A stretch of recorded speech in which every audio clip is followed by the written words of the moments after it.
O enteógeno. Essa amolescência é a neuroplasticidade em que eu posso mudar algo que já estava construído, consolidado há muitos anos. Olha que incrível isso.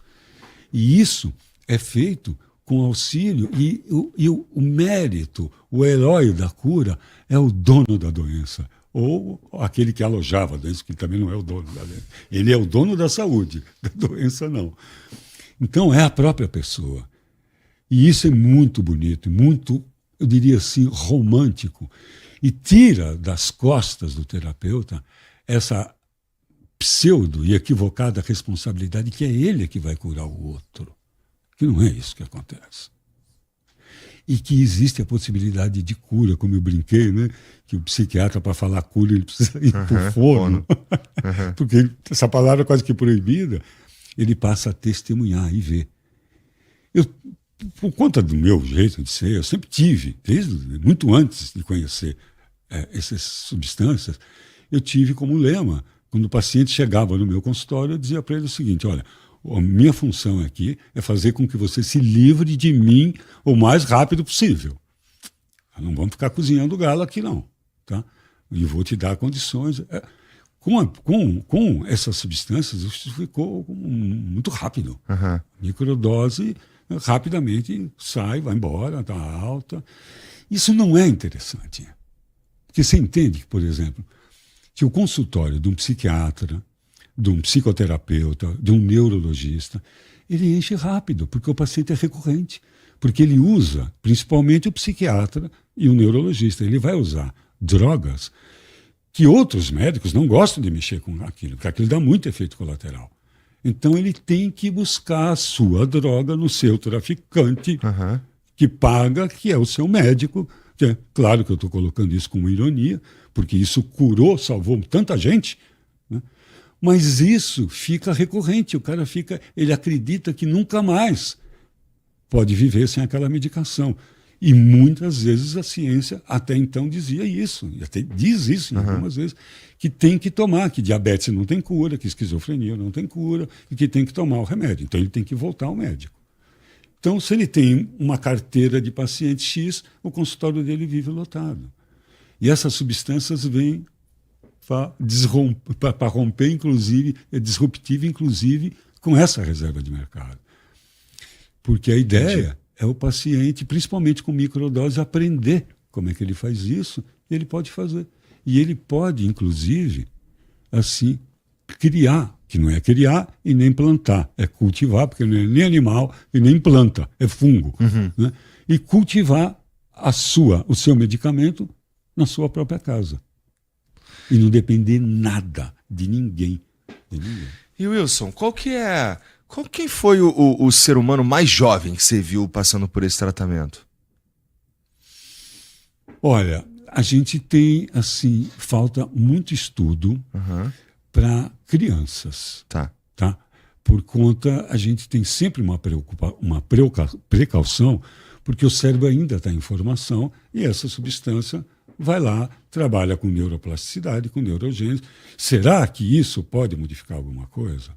Então a gente toma um certo cuidado e vai usar o critério como a gente usa também com os medicamentos, que eles também podem fazer isso. Aí na relação custo e benefício. Então, crianças que estão batendo a cabeça na parede, literalmente, por conta de tristeza. Então eu tenho que fazer alguma coisa. Então aí... E o que a gente tem visto, e tudo tem dirigido, assim, porque tem critério de exclusão, por conta de reagudizar. Mas, assim, é espantoso que cada vez a gente descobre para que coisas mais servem. Mas, por hora, é uma coisa que a gente tem muita reserva usar essa substância. Então, a partir dos 25...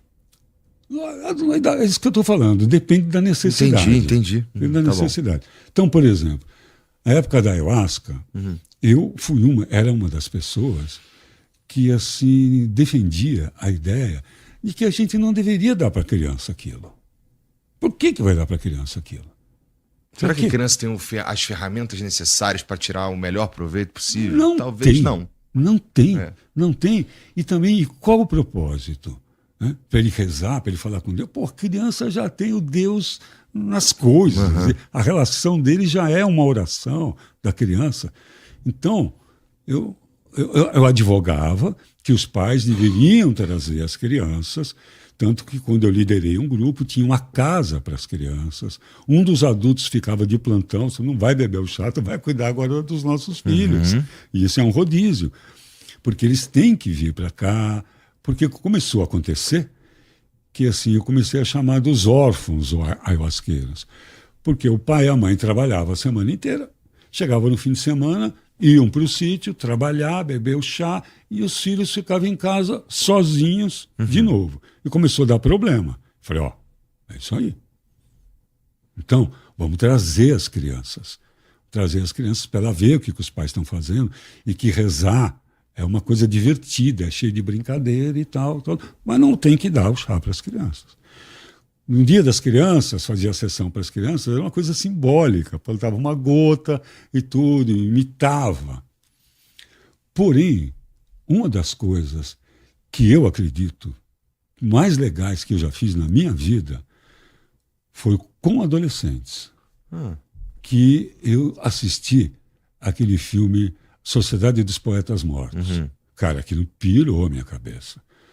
Porra, eu achei aquele professor, eu falei, cara, tudo que eu queria ser esse cara. Cara, que professor, como é que o cara vai ensinar literatura? Que genial. Eu quero fazer alguma coisa. Sim, quero fazer alguma coisa do jeito que esse cara fez. E aí eu peguei o grupo que eu pertencia, que é uma das correntes, as primeiras, que é a União do Vegetal. Foi lá que eu conheci. E aí eu criei uma coisa que chamava assim a Confraria da Rosa. Rosa era um eneagrama, realinhamento, ordem, sociedade e amor. Entendi, tá. E a gente se reunia, fazia sessões com a ayahuasca, em que a gente falava sobre masturbação, falava sobre maconha, falava sobre pecado, tudo aquilo que assim as famílias massacram os adolescentes de um jeito às vezes não muito saudável. E foi muito legal, porque assim, essa confraria tinha como objetivo de criar seres conscientes. E a gente tinha exercícios, e era exercício. Então, por exemplo, o exercício agora ajudar a mãe a lavar a louça. É exercício de ver o que você sente, porque, né? Não era... E aí os pais começaram a pirar. O que está acontecendo? Não anima, não. Não é possível que eu já ganhei a corrida e você ainda não se inscreve, deixou o like e comentou. Que lerdão!